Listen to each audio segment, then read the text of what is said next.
ആടും കടിയും പറഞ്ഞിനി ആടുണ്ടായിനി അതിന്റെ കുട്ടി ചാടി കളിച്ച് അപ്പൊ ആ കുട്ടി പോകുന്നുണ്ട് പോലെ. ആട് പ്രസവിച്ച ആരെ പറഞ്ഞ അവിടുത്തെ കുട്ടി പോയി പറയാ എന്റെ അമ്മച്ചിനോട്. എന്നിട്ട് ആ കുട്ടി ഒന്നാക്കിയപ്പോണ്ട് ഒരു കുട്ടിയാണ് ഫുട്ബോൾ കളിച്ച. ആടിന്റെ കുട്ടിയോ ചാടി കളിച്ചു പോകുക. മറ്റേ കുട്ടിയോ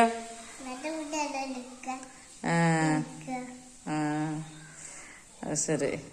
2 കുട്ടികൾ ആടെ പ്രസവിച്ച 2 കുട്ടികളെ ഉണ്ടായിട്ട് 2 കുട്ടികള്.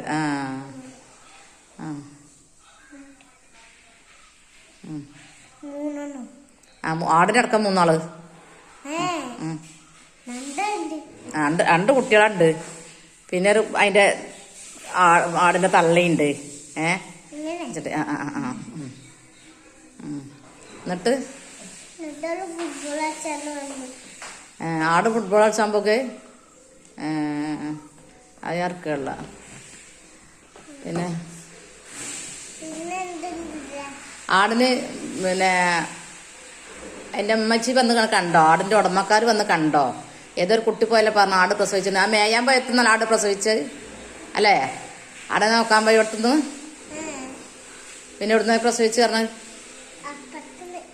അതന്നെ തൊടുന്ന് ആടിനെ തിന്നാനാക്കി വിട്ടുന്ന് പ്രസവിച്ച്. അപ്പൊ ഒരു കുട്ടി കണ്ട് അല്ലേ? അതിന്റെ വീട്ടിൽ പോയി പറഞ്ഞു. എന്നിട്ട് അതിന്റെ അമ്മച്ചി വന്ന് നോക്കിയില്ലേ? എന്നിട്ട് ആടിനെയും കുട്ടികളും കൂടെ. അപ്പൊ ആട് പന്തളിക്കാരടിയിൽ കൂടെ പാഞ്ഞെടുക്കല്ലേ കുട്ടികള് പന്തളിക്കുക. ഫുട്ബോൾ ഗ്രൗണ്ടിൽ കൂടെ ഓടിയെടുക്കല്ലേ ചെറിയ കുട്ടികൾ, പ്രസവിച്ച കുട്ടികള്. അത് സാറേ. അപ്പം പ്രസവിച്ച ഉടനെ തന്നെ ഫുട്ബോൾ കളിയും പഠിച്ചു ആട് അല്ലേ? ആടും കുട്ടികള്. അപ്പോഴതിന്റെ ഉടമ അമ്മച്ച് കാണുന്നത് അല്ലേ?